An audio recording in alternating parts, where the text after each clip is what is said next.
I think there's other reasons why people may not respond to your Upwork messages and proposals.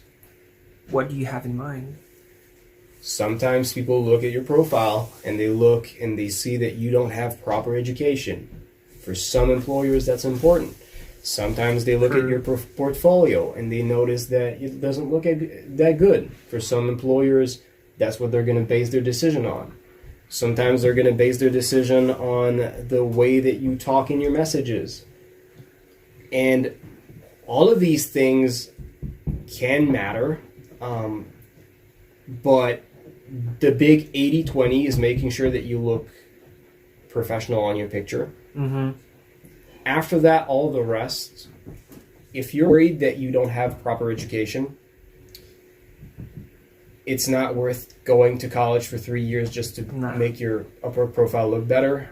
Don't worry about it. There's people like us and a lot of people like us who are not looking at this. So as long as you're willing to send more proposals, you could find jobs, right? For the portfolio, if you have a very visual type of work that you're building, you can work on it. You can make it better. But I think, well, you could also use other methods of finding jobs that don't rely on people having to look through your profile and seeing these things. I think one of the things we talked about in a recent podcast too was level of English, right? Yes. You completely ignore freelancers who don't have a good level of English. Yes. Why is that? Two main reasons. I noticed that for some reason, people that don't have a good level of English on Upwork are most of the time people that I'll have to micromanage. Right. It's people that I'll have to, I'll have to tell them exactly what to do in which step, and I have to give feedback on every single things they'll be working on. And it's probably because they don't understand the instructions properly. Right. But it's hard to say because most of the time they tell me that they do understand. Right, because they're afraid of not looking competent or not or making you unhappy, but you're just getting frustrated because you have to repeat everything. Right? Yep. And I think that, well, I completely understand. Like, as an entrepreneur, as someone who has a business, our goal is to make money, right? We need to have, we need to spend our time on a lot of other activities. I mean, right now, my girlfriend is angry because we're almost never seeing each other. But, you know, I have things to do. And I feel like I already have way too many things to do. And I think a lot of entrepreneurs is the same thing. Oftentimes you contact them, they tell you, contact me back in 3 months, right? That's how busy we are. And we don't want to have to, on top of everything, have to micromanage people, right? We've already have so many things to do. We just want the job done.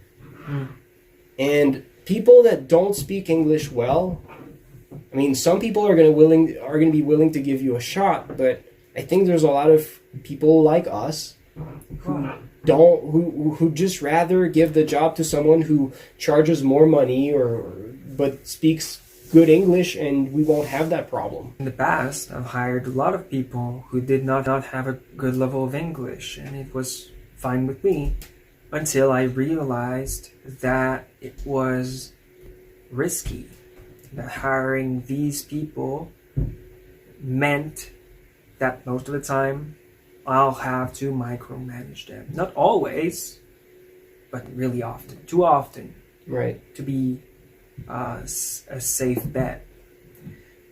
The second thing I look for, the second thing, that the second reason I'm not hiring people with a bad level of English is because of the confusion it creates, and it's pretty much the same point, actually. Now that Right. you've explained why I have to micromanage them. But You know what I've been thinking in just this moment? I just realized something.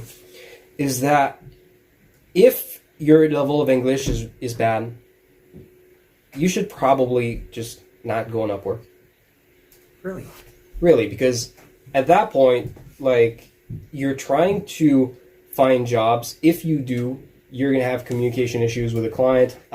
If you don't understand what they're saying and you do the work, they're going to be like, oh, this was wrong. Work again for me for free because you need to finish the project, right? yeah, right. That's frustrating as fuck, right? For both parties. For both parties. And at that point, like, maybe you're going to make more money on Upwork per hour than you would in a job in your country. I don't know if you have to do a lot of work for free to compensate for the fact that you didn't understand what you had to do properly. I don't know if you're still going to be making more money than you would in a job in your country. But even if you do, like, why not just learn something like mechanical outreach or cold call or cold email and just learn it well and work with people who speak your language? I mean, even if you're in India, Right.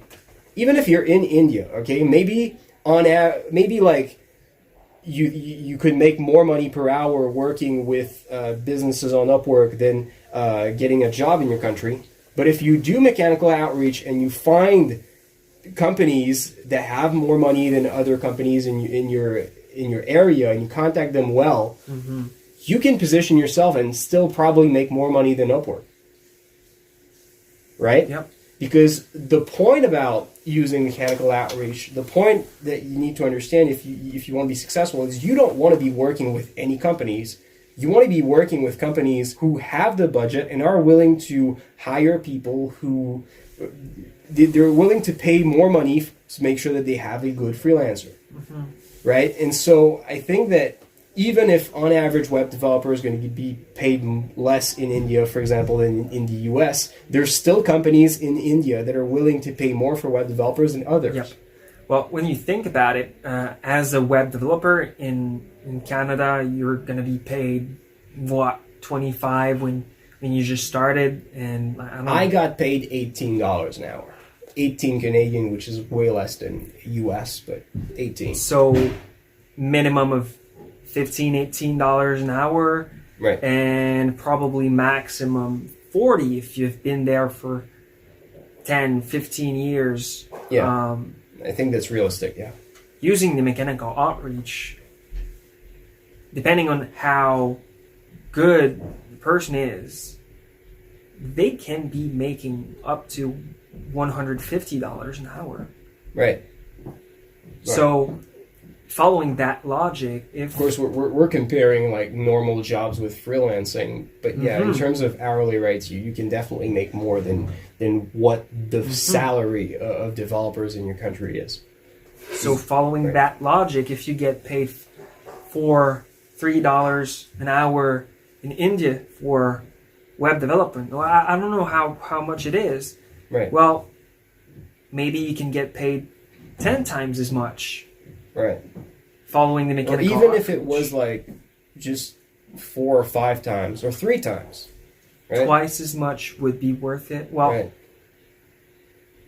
like 1.5 as much would be worth it. But that's not Anything really more. how it works because companies are not comparing what they pay with salaries. Like you're not competing with employees. You're competing with businesses. You're competing with agencies, and agencies need to have a good profit margin to make sure that they don't have problems with the risk and everything. And I don't know what country you're in, but businesses are probably paying way more per hour to agencies than than the employees get paid when they're working in these agencies. And you know, for example, I was working as a web developer at $18 an hour, but I could see the proposals that my boss was sending to the businesses that we were working for. And for example, on a 30-hour project, I would do 30 hours, got paid $18 an hour. The proposal on it was written we will do this job for 30 hours. Every one of these hours are going to cost you $85. $85 versus $18. That's more than 4 times what I was charging. If you're thinking that, if you were thinking earlier when we were talking like you could make 10 times more, 4 times more, and you were thinking that didn't sound realistic, that's exactly what was happening for me. Like, and we are charging more than 4 times what I was making as a web developer in that job, right?